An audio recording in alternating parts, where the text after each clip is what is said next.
Hey Grace, can we talk about something serious today? Of course. What is it? I want to talk about depression, what it really feels like.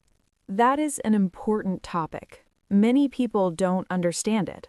Yes, people hear the word depression, but they think it just means feeling sad. And it is more than that. Much more. Today we want to explain it in simple words. And if someone watching is going through this, you are not alone. So first, what is depression? What does the word mean? Depression is a mental illness. It affects your mood, your energy, and your thoughts. Mental means it happens in the mind. Illness means you are sick. Yes, depression is not a choice. It is not weakness. It is an illness. That is very important to understand. You can't just say, be happy. It doesn't work like that. It is like telling someone with a broken leg, just walk. They can't, not without help. I like that example. A broken leg is easy to see. Depression is invisible, but it is just as real. Invisible means you cannot see it, but the person feels it every day. So what does depression really feel like? How do you explain it to someone who never had it? Imagine waking up every morning and feeling heavy, like your body is full of stones. Heavy. Not tired from work, just heavy. Yes, you don't want to get up, not because you are lazy, because everything feels too hard. Even small things, like taking a shower or eating breakfast. Yes, things that are easy for most people feel impossible. And the feelings. What kind of feelings? Sometimes very sad, sometimes nothing, just empty. Empty is one of the hardest feelings to explain. Yes, you look at things you loved before, music, food, friends, and you feel nothing, no joy, no interest. Like the color goes out of everything. That is a beautiful way to say it. The color goes out of everything. And your thoughts? What happens with thoughts? Your mind says negative things all the time. Things like you are not good enough, nobody cares about you, things will never get better. And you believe those thoughts because your brain is sick. Yes, the thoughts feel very real, very true, but they are not. So what can a person do? What helps?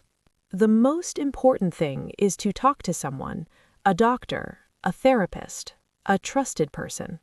Therapist, that is a person who helps you with your thoughts and feelings. Yes, therapy is not for crazy people. It is for people who need help, and that is okay. Asking for help is brave, not weak. Also, small steps. You don't need to fix everything today, just one small step.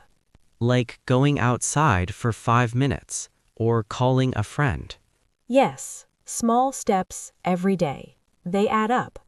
And if someone you know has depression, what can you do? Just be there. You don't need the right words. Just listen. Just stay.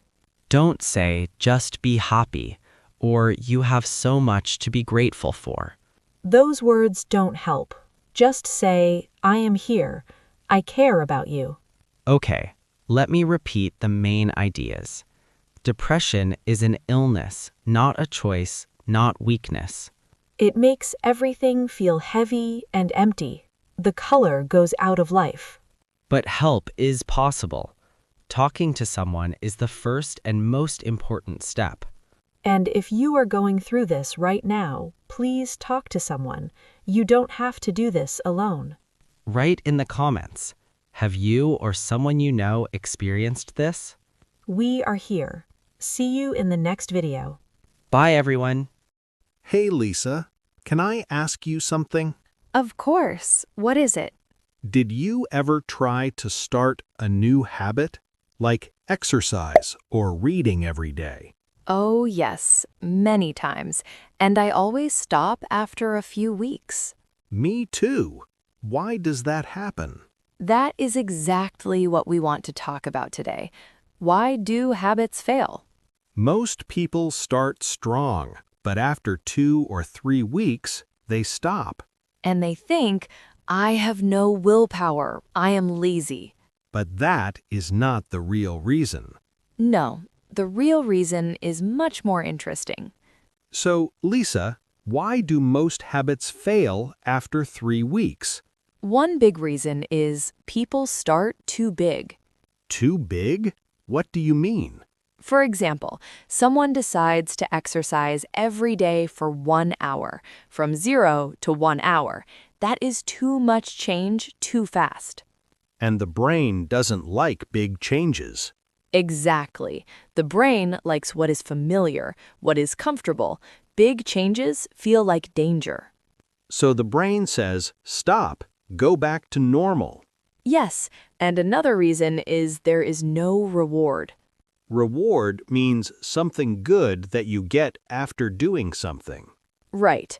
When you exercise, you want to see results fast, but results take time, so you feel nothing and you stop. The effort is big, but the reward is not immediate. Immediate means right now, today. And humans want to feel good right now, not in 3 months. Exactly. That is just how the brain works. Can you give me an example? Sure. Imagine Rachel. On January 1st, she decides, I will wake up at 5 every morning and run for 1 hour. Oh, that is very ambitious. Very ambitious. Week 1, she does it. She feels great. She tells everyone. Week 2? Week 2, she is tired. She misses 1 day, then 2 days. Then she feels guilty. Guilty means you feel bad because you did something wrong or did not do something you planned. Yes, and when you feel guilty, you think, I already failed, so why continue? And she stops completely. Yes, week 3, the habit is gone. Poor Rachel, but I understand her completely. Most people are like Rachel. The problem is not the person, it is the plan. So, how do we make habits that actually work? The first rule is start very small. Very small? Like how small? Like 2 minutes. If you want to read every day, read 1 page, just 1. 1 page? That feels too easy. That is the point. Easy means you will do it, and doing it every day is more important than doing it big.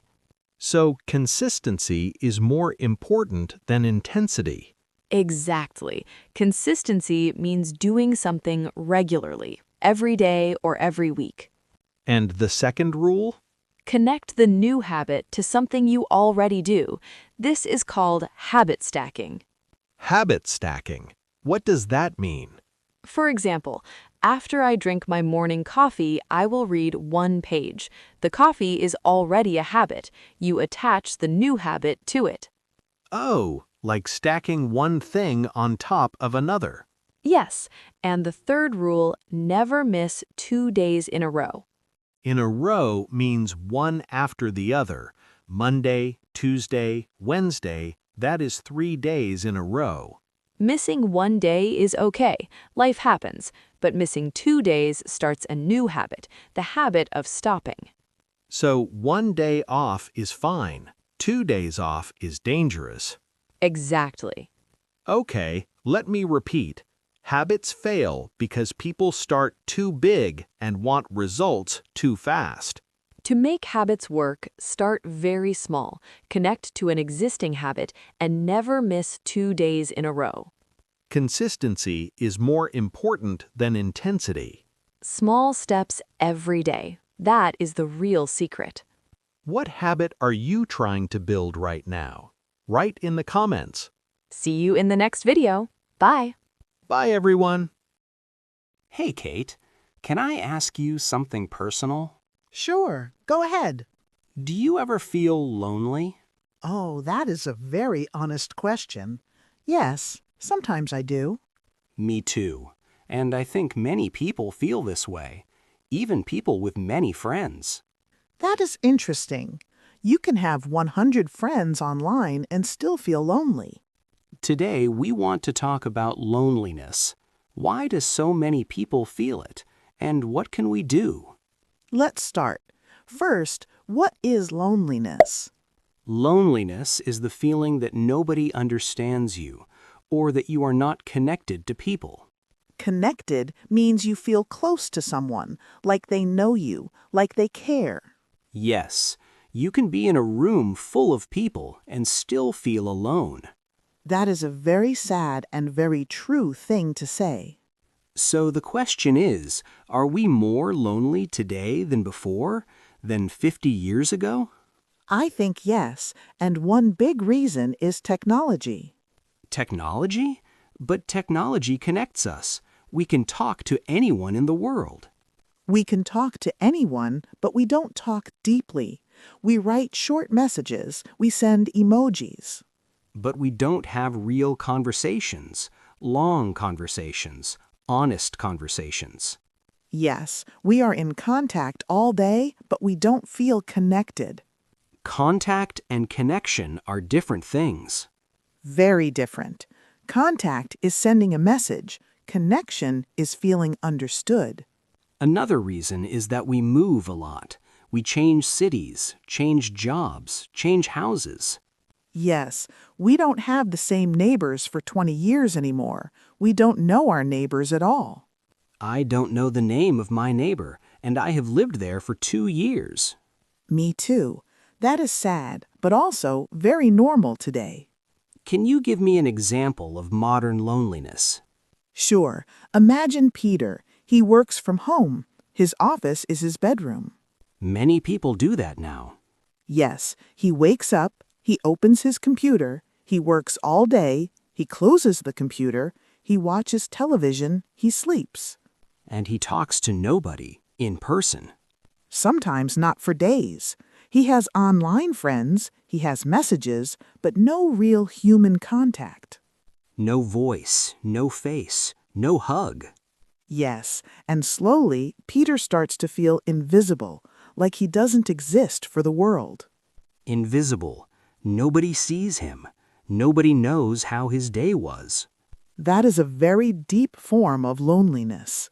So what can we do? How do we fight loneliness? The first thing is simple. Put down the phone and look at the person in front of you. Real connection needs real attention. Yes, when you are with someone, be with them. Not on Instagram, not on messages, with them. The second thing, ask deeper questions. Not just, how are you? Fine. But, how are you really? That one word, really, can change everything. And the third thing, do things in person. Meet a friend for coffee. Join a class. Walk with someone. Small moments of human contact make a big difference. And if you feel lonely, tell someone. Don't hide it. Loneliness grows in silence. When you say it out loud, it gets smaller. Okay, let me repeat. We are more lonely today because technology gives us contact, but not connection. We move more, we know our neighbors less, we work alone more. To fight loneliness, put down the phone, ask deeper questions, and meet people in person. And remember, loneliness is very common. You are not strange for feeling it. Do you sometimes feel lonely? Write in the comments. Let's talk about it. See you in the next video. Bye. Bye, everyone. Hey, Emma, I have a question for you. Sure. What is it? Can you forgive someone who never said sorry? Oh, that is a hard question. I know, but I think many people have this situation. Someone hurt them and never apologized. And they don't know what to do. Forgive or not forgive? Exactly. Today, we want to talk about forgiveness and what it really means. Forgiveness is a big word. Let's start with the basics. What does it mean to forgive someone? To forgive means to decide not to be angry at someone anymore, to let go of the pain they caused. Let go. That is a beautiful expression. It means to stop holding something, to release it. I think many people misunderstand forgiveness. They think it means what you did was okay. But that is not true. Forgiveness does not mean the action was okay. Right. Someone can hurt you badly, and what they did was wrong. Forgiveness doesn't change that. Forgiveness also doesn't mean you have to be friends with that person again. Yes, you can forgive someone and still choose not to have them in your life. So what is forgiveness then? What is it really for? Forgiveness is for you, not for the other person. For me? Yes, when you don't forgive, you carry the pain with you every day. Like a heavy bag you can't put down. Exactly. Forgiveness is putting that bag down for your own peace. Can you give me an example? Sure. Imagine Maria. Her best friend told a secret, a very personal secret, to everyone. Oh no, that is a big betrayal. Betrayal means someone you trust hurts you. Yes, and the friend never said sorry. She just disappeared from Maria's life. So Maria never got an apology. Never.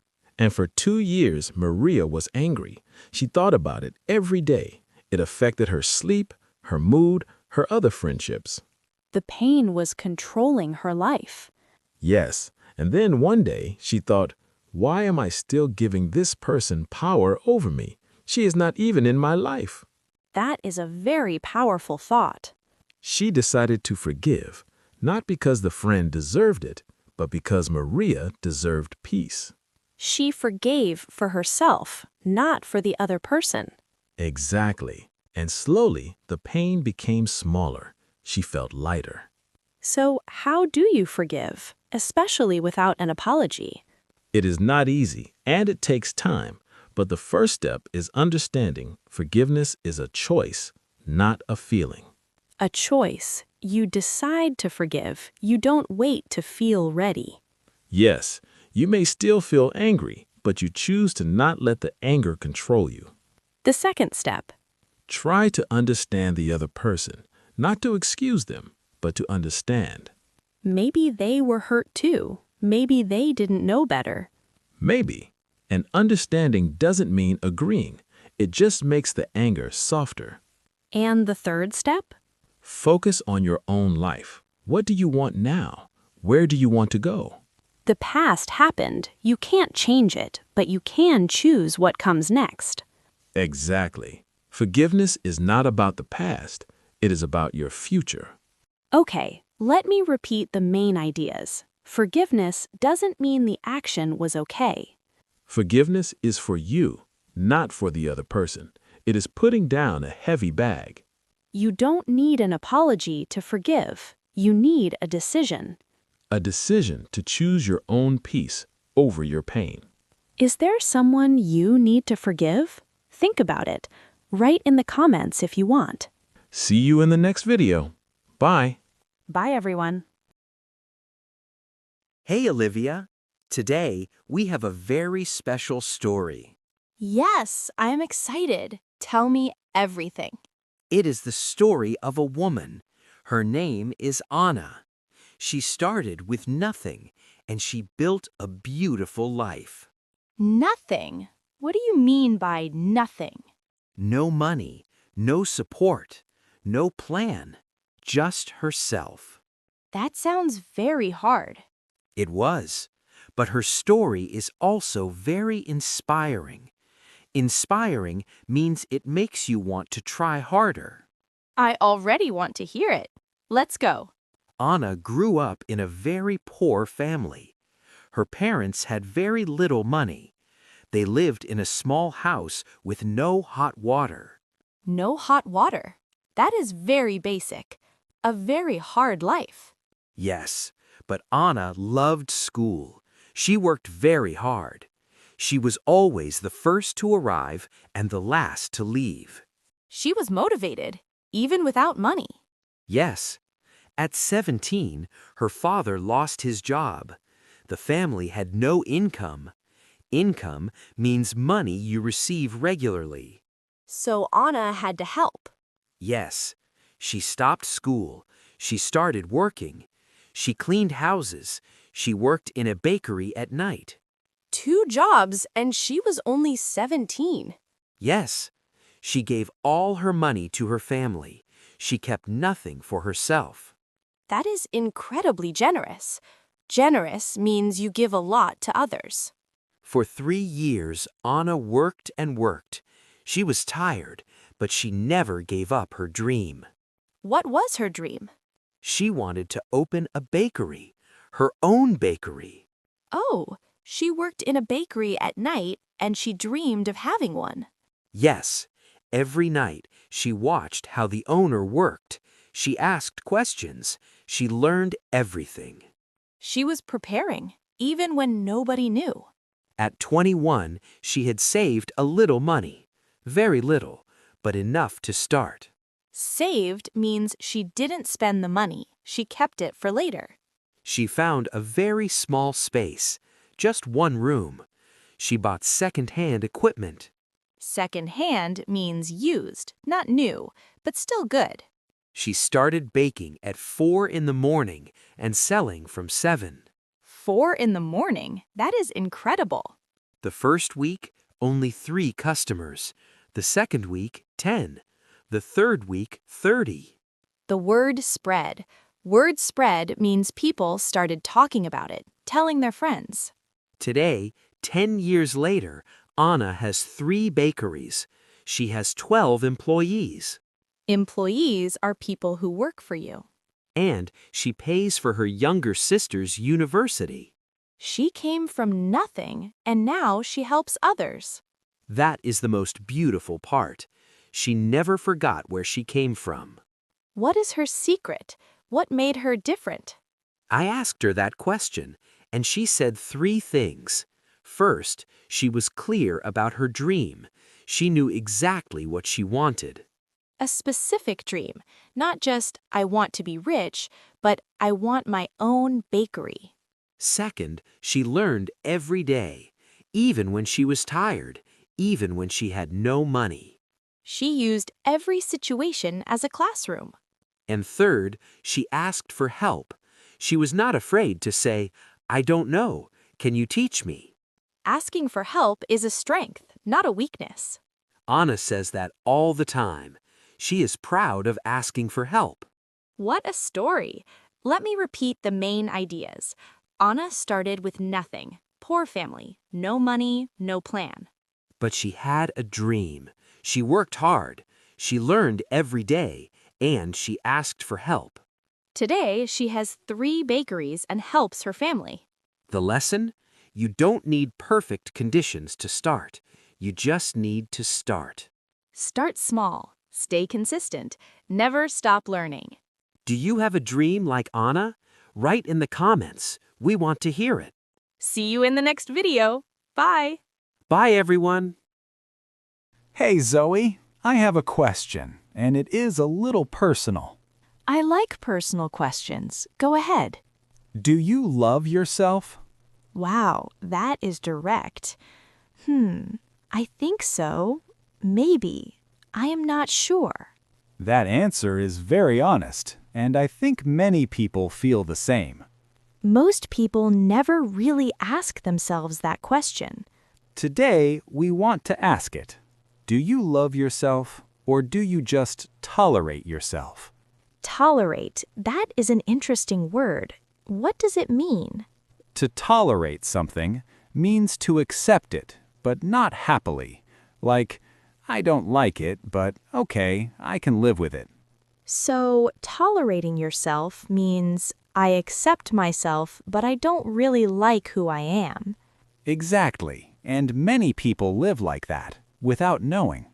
So, what is the difference between loving yourself and tolerating yourself? When you love yourself, you treat yourself well. You rest when you are tired. You say no when you need to. You speak kindly to yourself. Speak kindly to yourself. What does that mean? It means the voice in your head is kind, not critical, not mean. Like a good friend talking to you. Yes, a good friend doesn't say, "You are so stupid, you made a mistake again, you are not enough." But many people talk to themselves like that. Yes, and when you tolerate yourself, the inner voice is not kind. It criticizes everything.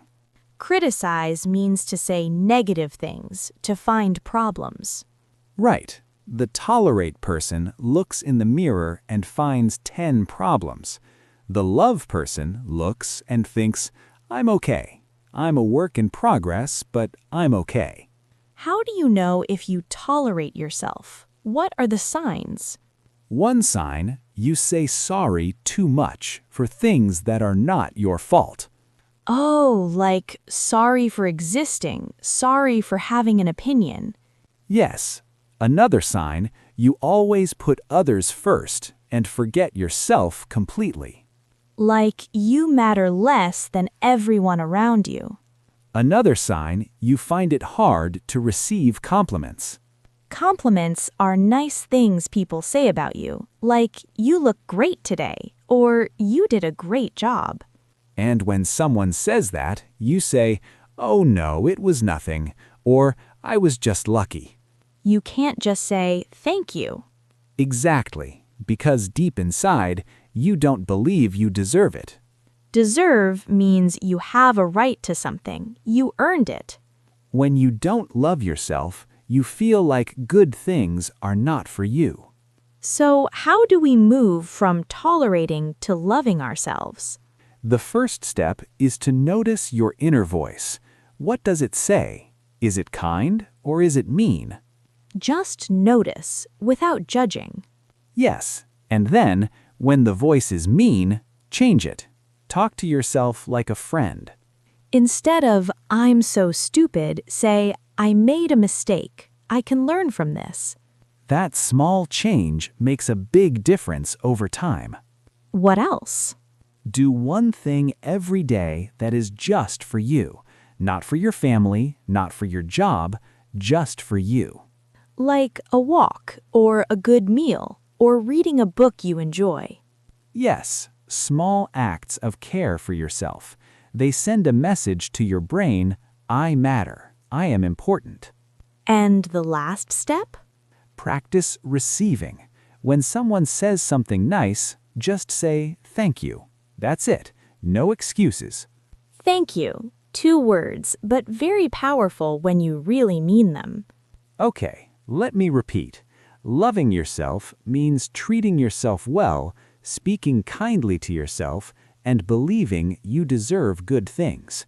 Tolerating yourself means accepting yourself, but not kindly, finding problems, not feeling enough. To change, notice your inner voice. Talk to yourself like a friend. Do one thing for yourself every day. And practice saying thank you when someone is nice to you. You deserve good things. Remember that. Now, be honest. Do you love yourself or just tolerate yourself? Write in the comments. See you in the next video. Bye. Bye, everyone.